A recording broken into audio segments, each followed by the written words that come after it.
Hey, how's everybody doing this week? Are you ready for another adventure? As the title of this video says, are you scared of your shop tools? It's ridiculous that companies are marketing their products to us based on fear. And it's a common marketing technique. Get people scared and they'll buy products that they really don't need and they'll pay ridiculous prices for them so they can feel safe. And it's unfortunate that we have manufacturers touting power tools with super safety features and accessories that you really don't need, and they're charging insane amounts of money for this stuff. So today I want to talk about shop safety and what you really need to do. I've been doing this for a long time. I've been using power tools for going on 50 years. I've never had what I consider a major accident. Yes, I've cut myself. I put splinters in my hands. I've gotten sawdust and metal chips in my eyes before I realized how important safety glasses were. And I even one time put a 16-penny nail through my thumb. But those were really minor injuries. I've never cut off a finger or really done super damage. I've cut my hands hundreds and hundreds of times. So let's talk about what you really need to do. OSHA, and while you may not like OSHA, a big government agency that tends to overstep their bounds at times, they have some pretty good guidelines when it comes to safety. And they tell us that there's two major reasons why people get hurt. One is they get distracted, and two is just plain stupidity or not understanding what they're really doing, how to use the tools or the equipment, and we need to fix that. Let's start off with distractions. It happens all the time. I was reading on one of my Facebook groups the other day, a guy almost cut his finger off because he was using his table saw, got distracted, and instead of stopping what he was doing, he continued to rip that board, and when he looked down, his finger was within a quarter inch of the blade. Almost got some serious injury. Distractions. Get rid of them. And if something distracts you, stop what you're doing. Get away from your tools. Shut it off. Take care of the distraction and then come back. And that means shut your phone off. Be careful playing music or having the TV on in your shop, because those things just so easily distract you. The other thing is the stupidity factor. People do some dumb things using power tools.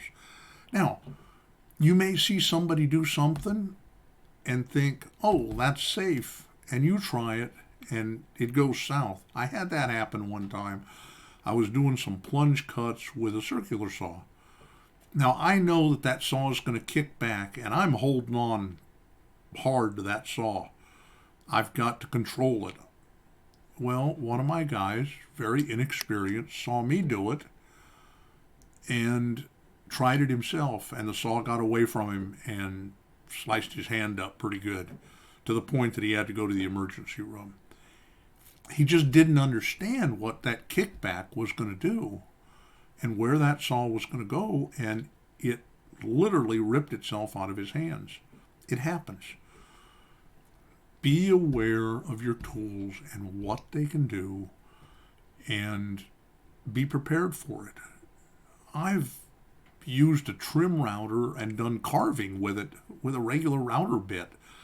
Yeah, it's dangerous if you don't understand where that tool can go. But if you understand it, you can get away with doing it. and it works pretty good. I've had pretty good luck with it. So be aware of your tools. Try things, but hold on tight and be careful. Now let's talk about how you need to dress in the shop. I see this so often, and OSHA gives us some good guidelines.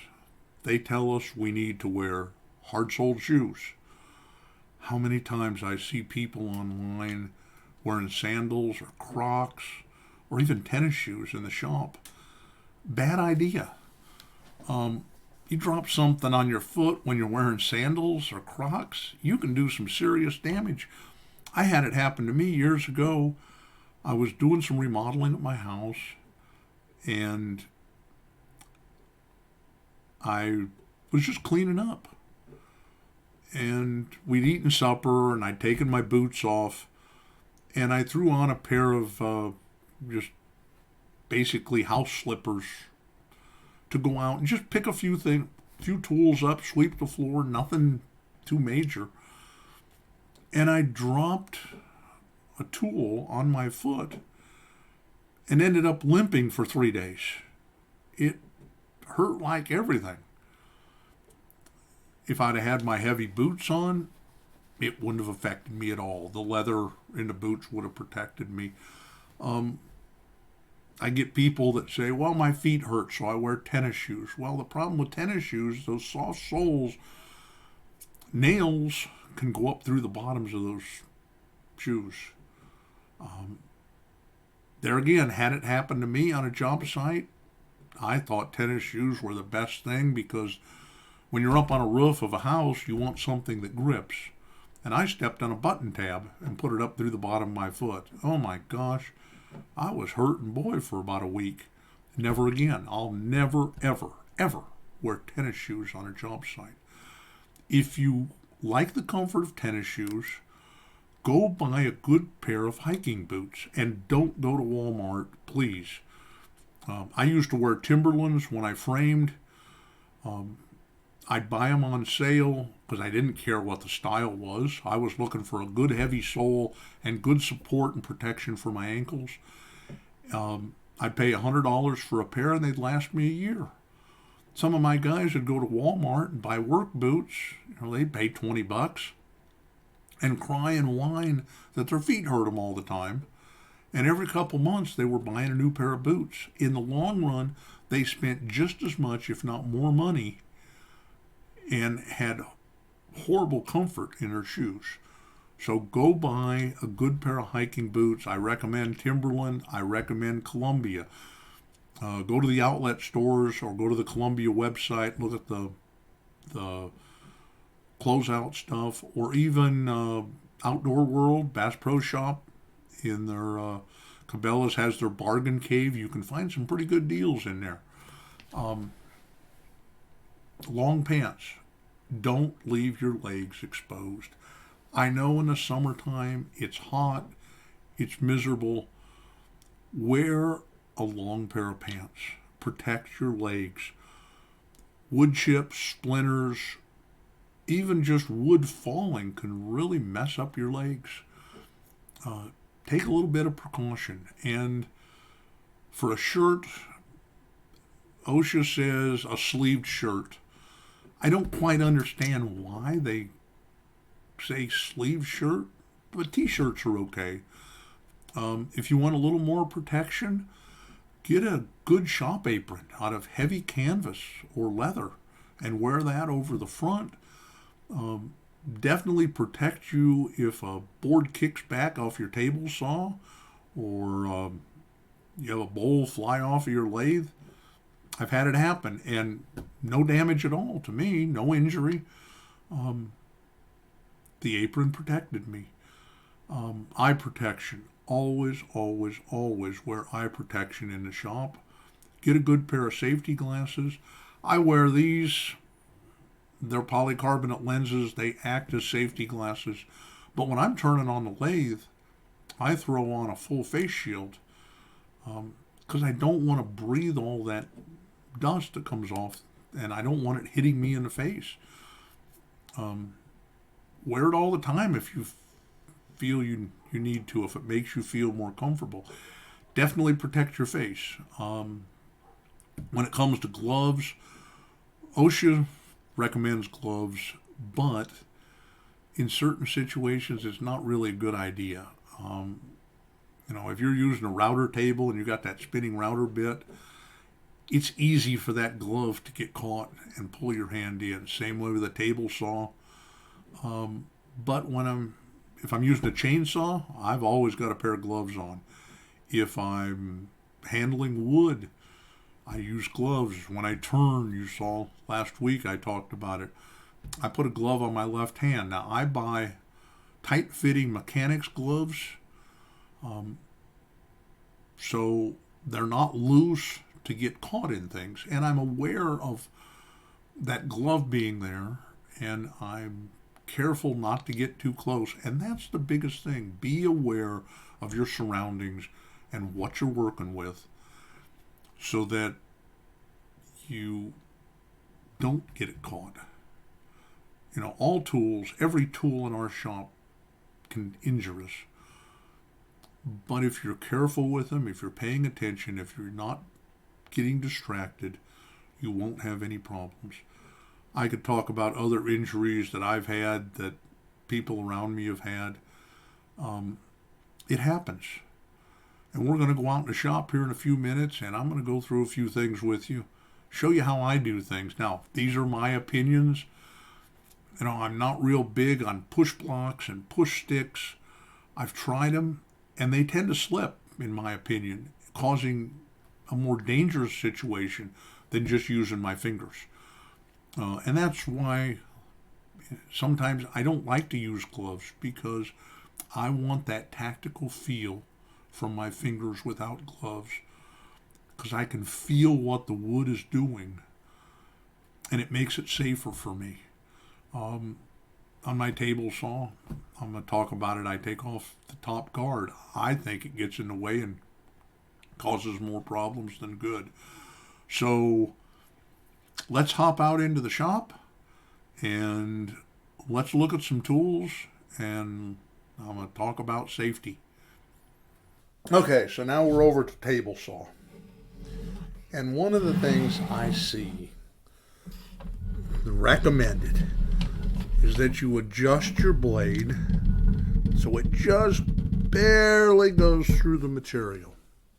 Just like that. I hope you can see that. The problem with this is when this blade is spinning, you can see most of the blade is pushing the material back this way. And this is what causes kickback. For the first 25, 30 years I used my table saw, my blade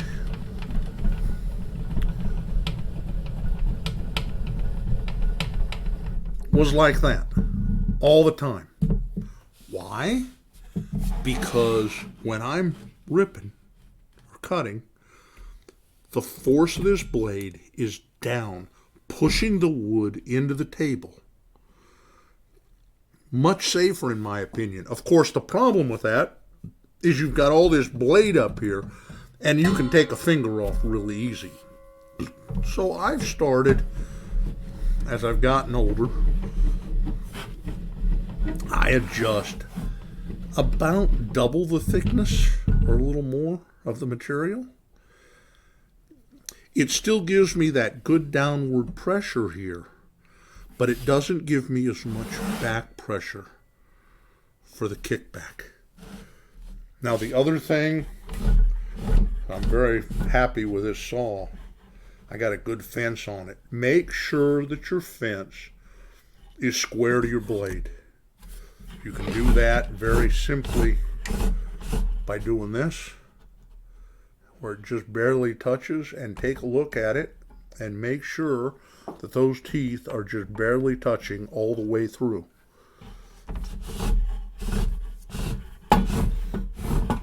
Lock your board down, lock your fence.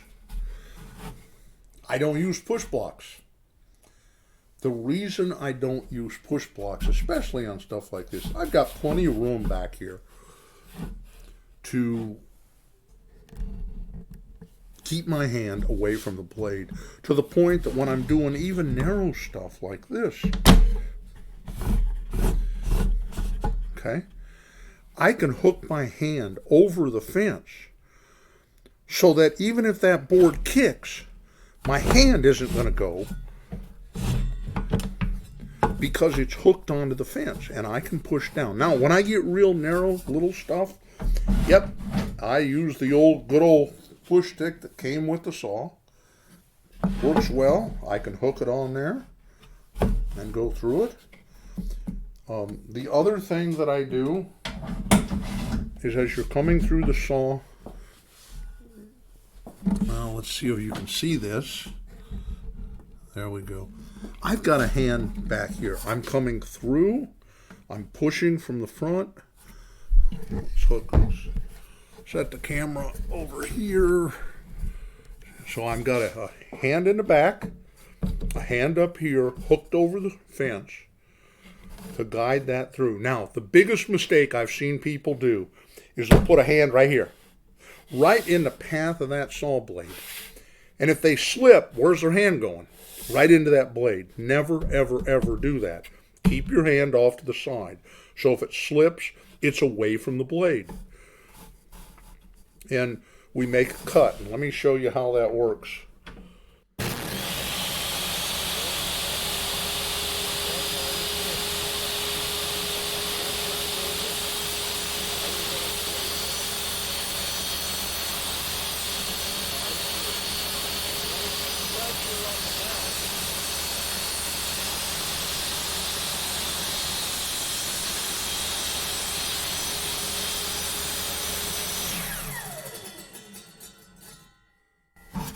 And there we go.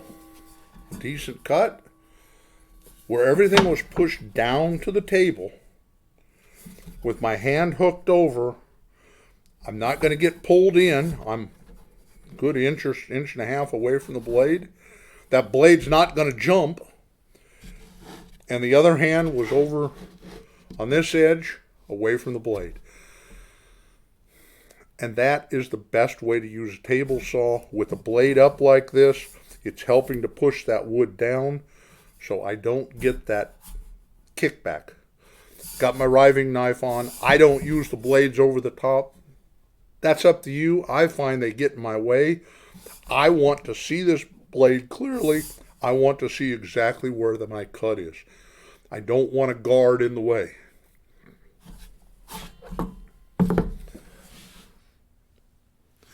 Now let's talk about the bandsaw. Got my fence over here. Pull across if I need it. But it's the same concept as with the table saw. The front of this blade will hurt you bad. It will cut you really good. You can adjust the guide down. But it's the same concept. You want to keep one hand hooked over or laying on this fence. You're going to push from the other side, push into the fence, and make your cut, just like this.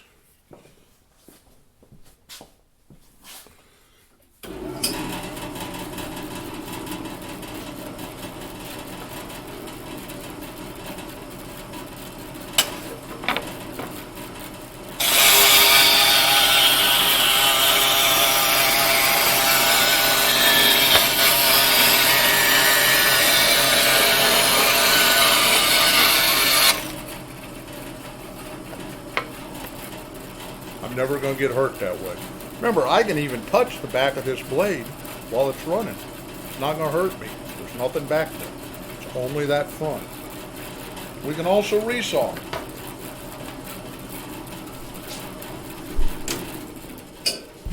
Let's set this thing up and let's resaw this.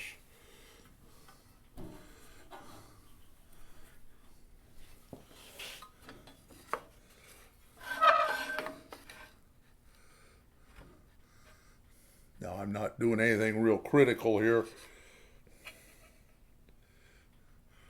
So we'll do that. Get the saw turned on. That's the one thing I hate about this saw. The power switch is on the back of it. But we're going to push it against the fence. And then we'll push through. Now the problem with this, as you can see, is my thumb is right in the way of that blade. But I come over like that, and I have the end of my thumb barely hooked over that wood.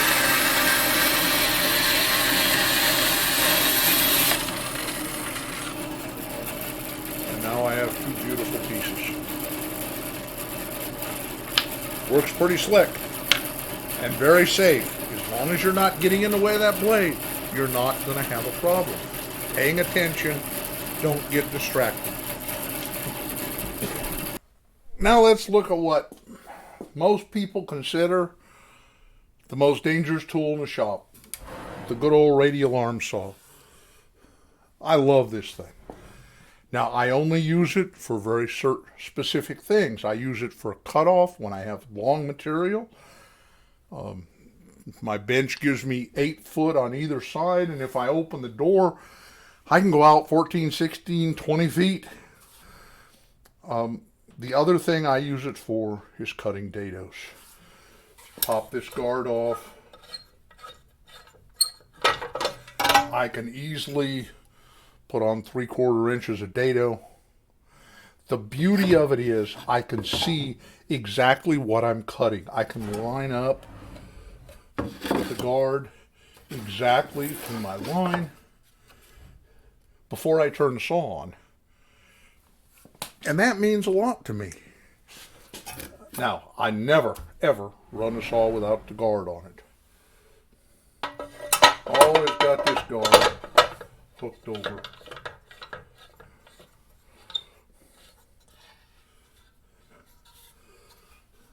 And with the tapes that I have back here, works really good. So I want a 9-inch piece.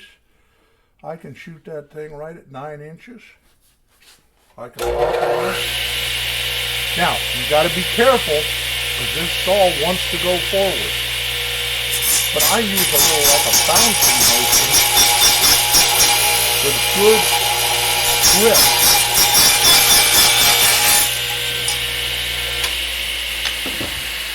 And there it is. Perfect cut. Now what I don't do with this saw is I don't do angles. I don't turn the blade. I've ripped with it. It works. It's fine.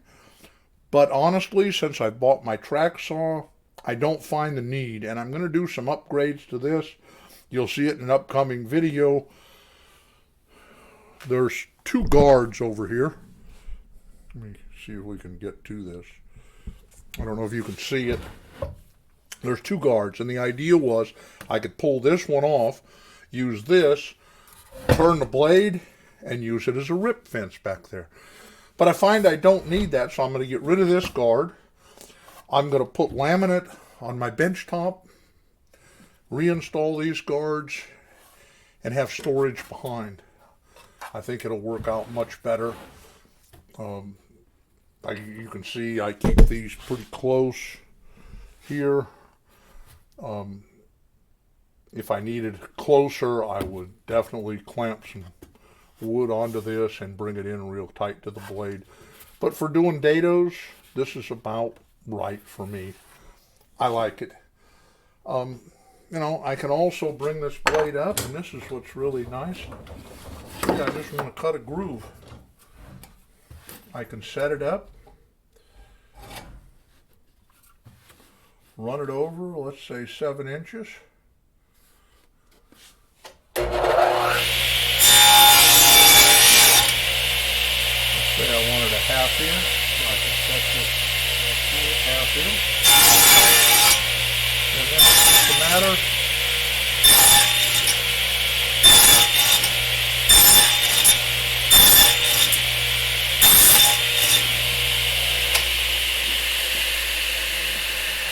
works pretty good. I've got a nice 1/2 inch screw, quick and easy.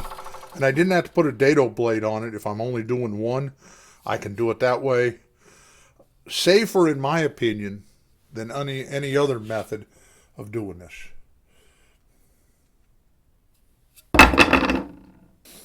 Moving right along, we're at the chop saw.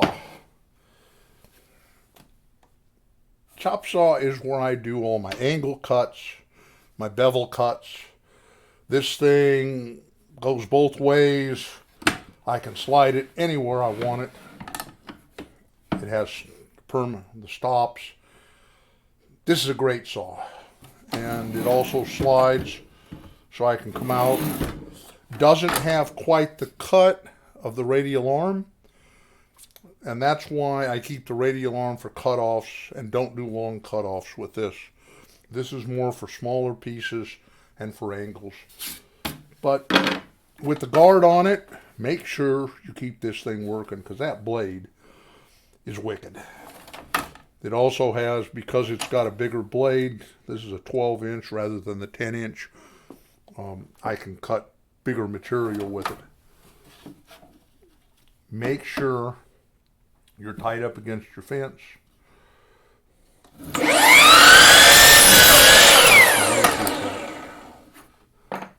Cut an angle, 45 degrees. I can set this thing up. I've got the laser.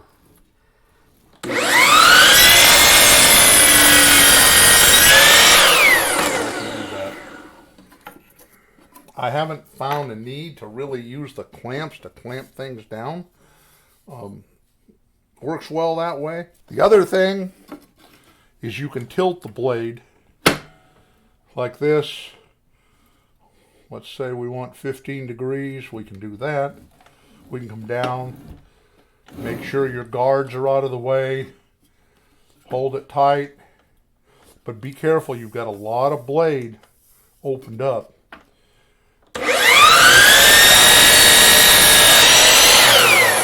The problem with doing real sharp angles that way is the blade tends to deflect slightly, so it will affect your angles.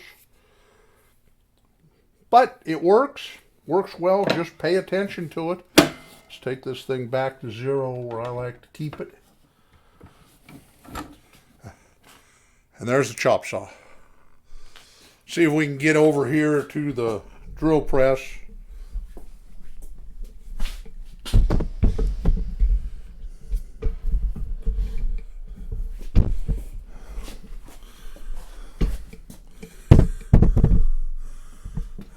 Drill press always seems to be a nasty tool for me. Now, right now I've got a sanding disc on it and it works great. Turn it on and that works great for small sanding. Holds the sanding disc.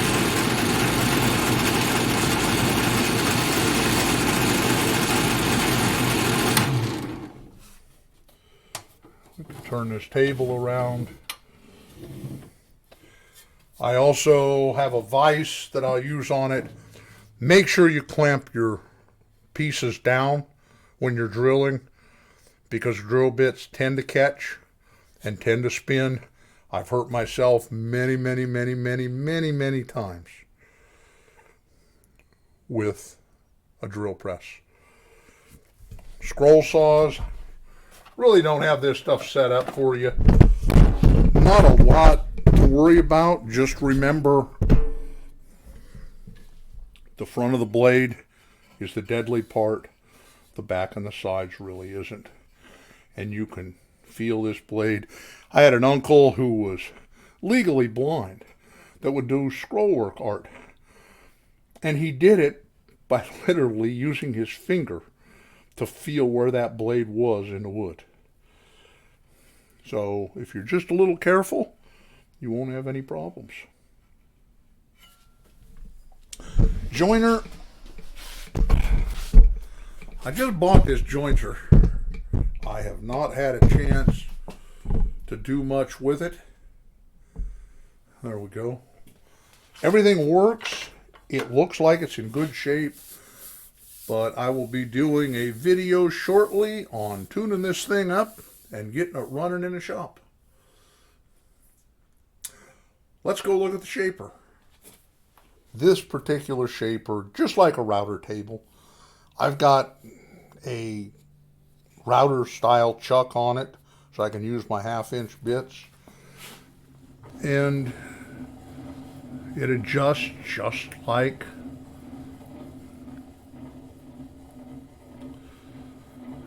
a router. Have a nice fence set up. There's other hold downs that you can put on this thing, and we can route this in it. I mean, it's the same thing as any other tool. Be careful so you know which way this thing turns. You can see how it turns. Now, the difference between shaper and a router is the shaper is turning at about 10,000 RPMs where your router is turning at 20,000. So it's a little bit different, but you're using bigger bits generally on a shaper.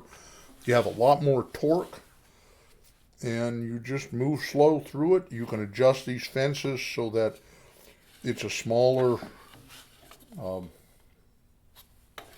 cut and do it several times. Put that thing down in there, and it works just like this.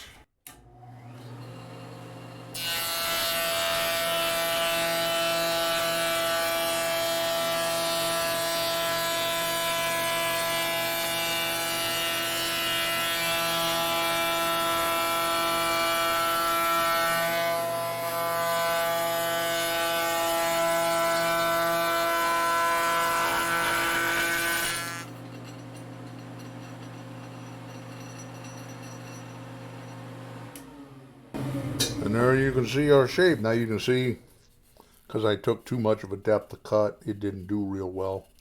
And this is soft pine, which doesn't work real well doing this type of stuff.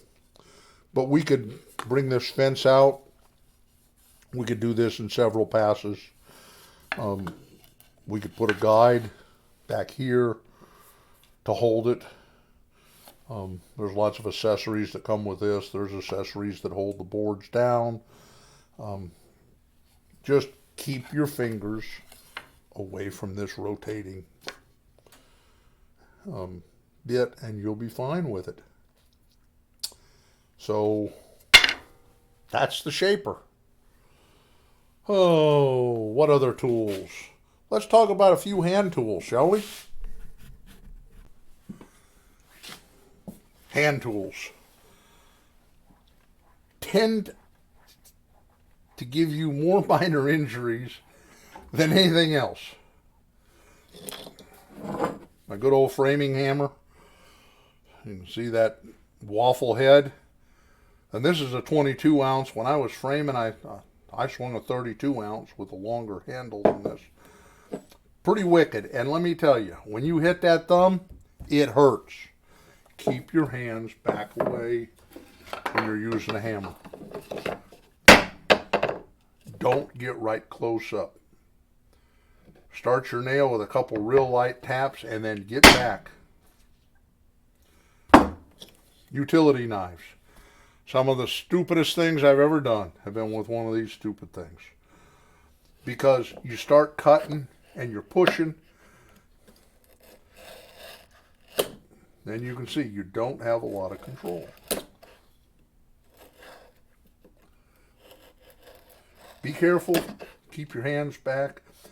And if you're really worried, or you just have a lot of problems with them, go to a restaurant supply and buy a metal mesh glove. They make them specifically for restaurants and for butchers.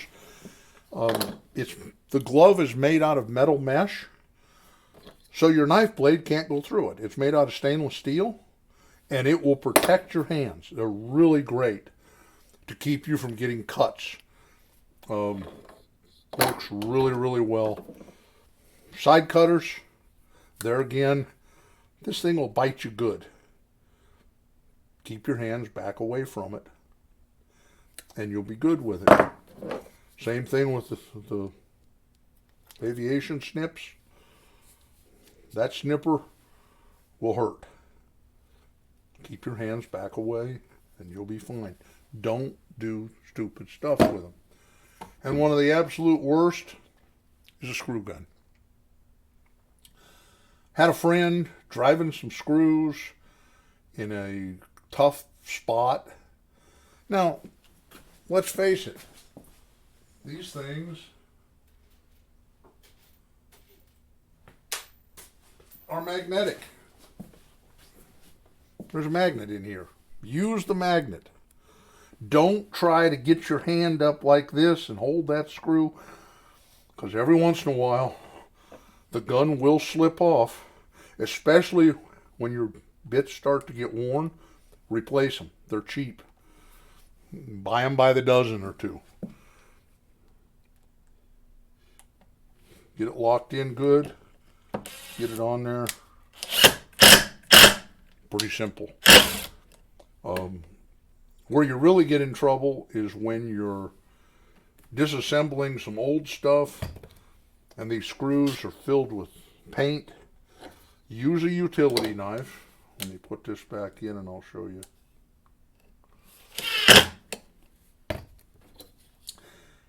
And dig the paint out. Don't try to just jam your bit in there, because it will slip. And when it slips, and especially if it's an old screw and you're putting a lot of pressure, that drill can come off and go this way and jab your hand. A friend of mine jabbed one right into his finger. Did some serious damage. Almost cut a tendon. So there's my take on shop safety. I hope you enjoyed it.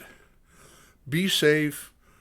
Stop listening to all these manufacturers that are telling you you just have to buy their overpriced product to be safe in your shop. You don't. You just have to think about what you're doing. Another thing to be aware of, like I'm wearing a jacket today, be aware of these sleeves, especially if you're around rotating saws and stuff. Get some big rubber bands, fold them over, and rubber band them tight to your wrist, or pull them up. Keep them away from all that moving stuff, so that you don't have the possibility of this sleeve getting caught into a blade. It'll suck you in and do a lot of damage. Keep your fingers away from the rotating objects. I know I've said that 100 times. That is the most important, guys. And when you're using hand tools, keep a steady, firm grip on your tools. And be aware, especially with your routers, your loose routers, your planers, when you shut that thing off, hold it until it completely stops before you go to lay it down. Don't get in a big rush. I've seen that happen many times where people get in a hurry and the rotating blades on a portable planer or a drill or a sander will make that tool just walk away. Also, skill saws. Let me grab my skill saw. Here's my battery powered one. This is my Porter cable. Let me tilt this camera down a little bit. Make sure that this guard works and it's not sticky. If it starts sticking, blow it out with air, take it apart, oil it, whatever you need to make sure this thing works well. Now, when you're starting a cut, many times, let's pull the camera down over here so you can see this. You're going to have to hold this guard back a little bit, but you don't want to do it all the way. Hold it back just enough that you can get the safety, pull the trigger, start your cut, and then let go of the guard. Many times these guards will catch on the edge of your board, so you got to pull it back a little bit. Once you've got that guard started, get your hand up here. Firm grip as you're going through. That's my take on skill saws. I hope you learned a few things. Now, like I said, this is my take and how I work. You might find different, better ways to do things.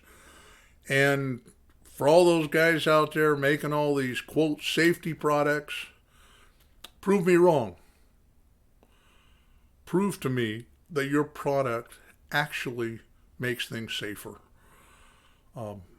I sure don't see it. If you're getting into the blades on your table saw or your router tables or your band saws, then you're not using the tool properly. And that's the problem. Learn how to use your tools and you'll be safe. Wear some safety equipment and you won't lose your fingers. I got over 50 years in it and I still got all 10 of them. That's the thumb. I put a 16 penny nail through that. There's not even a scar. And it's fully functional. No problems. But they've now fixed nail guns and changed the way the safeties work on them so that what happened to me won't happen anymore. It's a constant evolution, and guess what? They don't charge you an arm and a leg for that safety upgrade. It just was an automatic thing that the manufacturers were forced to do. And they fixed it. And it didn't cost anything. It was just a slight change in the design. And that's how we get better safety tools. One of the worst things, some of my tools, the safeties, the way you have to engage them to make the tool work, in my opinion, is actually unsafe. My track saw is that way. Where is my track saw? There it is. Let me grab my track saw. I want to show you this. So this is my Wen track saw, and I really like this saw. The anti-kickback feature is incorporated into the way it hooks to the track, so it can't kick back. Disadvantage of that, when you get to the end, you can't just slide it back. You have to literally pick it up and slide it back this way. But what I hate about this saw is the trigger switch here and this switch here. And in order to get this switch so the saw will plunge, you have to move your hand where you can't keep a good grip on the trigger or on the handle. So you're doing this, then you got to do this. Now you got to move your hand back over here. I wish they would have done it more like the Porter cable where they had the piece on the side here to allow the plunge. It's the one thing that I don't like about this saw. So anyway, okay, I'm done. There it is. Have a great week, and we'll see you next time. Bye.